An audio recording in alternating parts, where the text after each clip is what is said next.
Ukraine के नए इलाकों पर रूस के बड़े हमले हो रहे हैं। और महत्वपूर्ण यह है कि किस तरीके से अब पवलोग्राद में रूस ने ताबड़तोड़ मिसाइलें दागी हैं, क्योंकि रूसी हमले में 25 से ज्यादा नागरिक घायल हो चुके हैं। 19 हाई राइज बिल्डिंग्स इसकी चपेट में आ गई हैं। 25 घरों के नुकसान को लेकर बड़ा दावा किया जा रहा है। साथ ही rail road infrastructure, fuel depot जिस तरीके से टारगेट पर है। मनीष, इस बारे में मैं आपसे जरूर जानकारी चाहूंगी, क्योंकि ये कई बड़े सवाल खड़े करते हैं। पवलोग्राद पर हमला आखिर हो क्यों रहा है? निप्रो रीजन का ये पूरा इलाका है और यूक्रेनी सेना काउंटर अटैक के लिए यहां पर जिस तरीके की तैयारी कर रही है, उसको लेकर ये खबर बड़ी है। यहां बड़ी मात्रा में हथियार और गोला बारूद जमा किए गए हैं और यूक्रेनी फोर्स की कॉम्बैट यूनिट को यहां पर जिस तरीके से खास ट्रेनिंग दी गई, उसको लेकर भी बड़ी खबरें टीवी 9 भारतवर्ष ने आपको बताई। हालांकि रूसी फोर्स ने काउंटर अटैक से पहले यूक्रेनी सेना पर हमला कर दिया है और रूस ने हथियारों के गोदाम, rail road infrastructure, fuel depot को जिस तरीके से टारगेट किया है। मनीष, एक क्विक रिएक्शन मैं इस पर चाहूंगी, क्योंकि ये जो स्ट्रैटेजीज अपनाई जा रही हैं, जाहिर सी बात है अब तो आम सिविलियंस भी इसकी पूरी तरीके से चपेट में आ चुके हैं। ऐसे में खंडर हो चुकी इन जमीनों से क्या हासिल होने वाला है?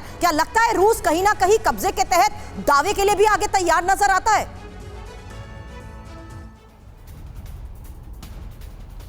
बिल्कुल, देखिए, रूस ने जिन 4 इलाकों को अपने में विलय किया है, यहाँ पर बहुत सारी लोकेशन पर मैं गया, मैंने देखा है कि इस युद्ध क्षेत्र में एक अजीब बातें आपको दिखेगी कि जिन इलाकों में लड़ाइयाँ चल रही है, वहाँ से सिविलियन अगर खाली हो गए हैं तो वहाँ पर घरों में आपको सैनिक मिलेंगे। दोनों देशों के सैनिक आपको मिलेंगे, जो कि सिविलियन जो प्रॉपर्टी है उसका वो इस्तेमाल करते हैं और इसीलिए ये टारगेट पर भी होते हैं। हाँ, ये अलग बात है कि कई बार सिविलियन जो नॉर्मली कहीं और जा रहे होते हैं, मसलन कि हमने दिखाया डोनेट्स्क में कैसे बस पर अटैक किया गया, बस पर पैसेंजर्स मारे गए, हॉस्पिटल पर अटैक किया गया, ये सब घटनाएं भी घट रही है और यही तो युद्ध की कीमत है जो यहाँ के नागरिक चुका रहे हैं, जिसे यहाँ की सरकारें समझ नहीं पा रही है। अहम बात यह है कि आज ही की तारीख में देखिए तो आज 1 मई है, इस पूरे इलाके के लिए ये जश्न का दिन है, लेकिन आज जश्न की जगह मातम है। वो इसलिए क्योंकि आसमान से गोले बरस रहे हैं, जमीन पर लगातार लाशें बिछ रही है, तो लोग उत्सव मनाए भी तो कैसे मनाए।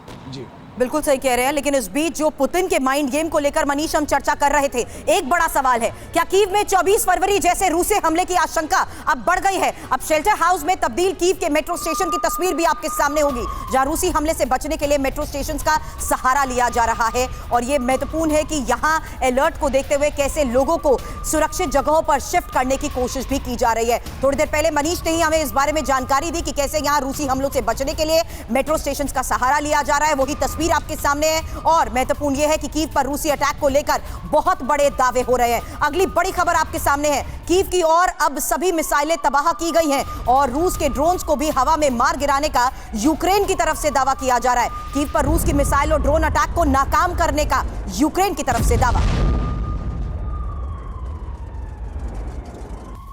हालांकि कुछ बड़े सवाल हैं और मैं चाहूंगी थोड़ी देर में इसके बाद हमें अनुज सर ज्वाइन करें, क्योंकि अनुज सर, कीव के एयर डिफेंस रूसी मिसाइलों पर भारी पड़ रहे हैं, इसको लेकर पहले भी सवाल किया गया, लेकिन महत्वपूर्ण है सवाल यह भी कि क्या यूक्रेन के एयर डिफेंस ने रूस के मंसूबों पर अब पानी फेर दिया है? महत्वपूर्ण यह भी है जानना कि क्या रूस सिर्फ कीव के एयर डिफेंस को ही टेस्ट कर रहा था और क्या रूस 24 फरवरी 2022 जैसे हमले फिर से कर सकता है? Over to you Anuj sir.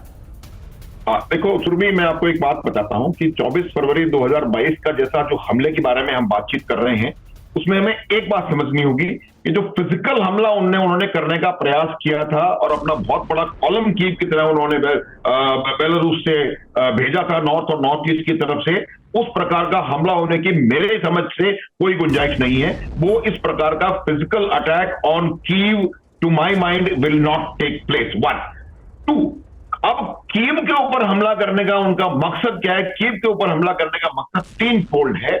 पहली बात तो यह है कि वो जो यूक्रेन की लीडरशिप है, यूक्रेन के जो कमांड एंड कंट्रोल का जो लोग हैं, उसके ऊपर हमला करना चाहते हैं। दूसरा, वो वहां के लोगों में दहशत फैलाना चाहते हैं ताकि उनकी जो अभी थोड़ी देर पहले आप भी कह रही थी सुरभि की, उन्होंने एक बहुत जबरदस्त ग्रिट दिखाया है, बहुत जबरदस्त दिखाया है कि उन्होंने पिछले 1 साल से लड़ाई लड़ रहे हैं और उन्होंने गिव अप नहीं किया है, तो उसके ऊपर हमला। और तीसरी बात यह है कि जो लॉजिस्टिक इंस्टॉलेशन हैं, जहां से जो उनके फाइटिंग ट्रूप हैं आगे आने वाले, उनके पास उनका communication equipment, logistic equipment, ammunition, all these things जब पहुंचेंगी, उसके ऊपर हमला करने का आइडिया है। तो मेरा यह मानना है कि उसके ऊपर एयर डिफेंस असर कर रहा है, लेकिन रूस का पूरी तरह से ये वहां का प्लानिंग फेल हुआ है, ये बात बिल्कुल सही नहीं है। और रूस को जो चाहता है वो मुझे लगता है वो कर पा रहा है। मैं आपको एक बात बताना चाहता हूं कि जो यूक्रेन का जो हमला करने का तो उसका मकसद रहेगा वो ये नहीं रहेगा कि आप क्रिमिया पे कब्जा कर लें या किसी पे कब्जा कर लें। यूक्रेन नीपर नदी के पार जाकर के जो रशिया की सॉफ्ट अंडरबेली या वल्नरेबिलिटी जिसको कहते हैं, वल्नरेबिलिटी है, जो rail road connectivity to Crimea है, उसको थ्रेटन करेगा, उसको कंट्रोल करने की कोशिश करेगा, उसको डोमिनेट करने की कोशिश करेगा। तो अब वो ये चाह रहे हैं कि किसी प्रकार से उनको ये ना करने दिया जाए। अगर वो डोमिनेट करने की कोशिश करेगा, रूस उसको लेकर चुप रहेगा, वो और ज्यादा इग्नाइट होगा, रिएक्ट करेगा,